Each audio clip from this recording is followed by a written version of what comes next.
આજથી ભગવાન વિષ્ણુ 4 માસ માટે શયન કરશે, એટલે કે દેવ શયની એકાદશીથી 4 મહિના સુધી ભગવાન વિષ્ણુ યોગ નિંદ્રામાં રહેશે.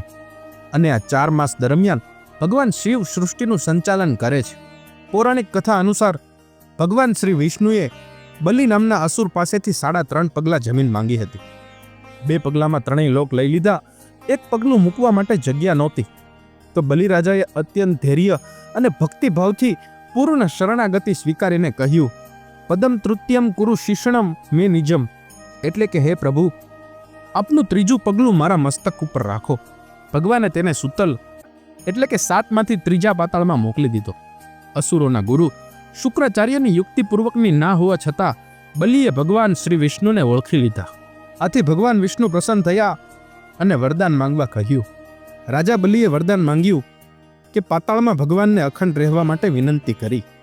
ભગવાન શ્રીધરે વાત માન્ય રાખી લક્ષ્મીજીથી ભગવાનનો વિયોગ સહન ન થયો અને એને બલિને ભાઈ કર્યો. તેના કાંડે રાખડી બાંધી.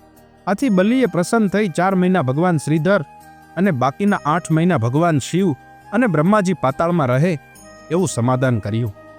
ભગવાન શ્રીધર 4 માસ માટે પાતાળમાં શયન માટે જતા હોય એટલે અષાઢ સુદ એકાદશીને દેવ શયનની એકાદશી કહેવામાં આવે છે.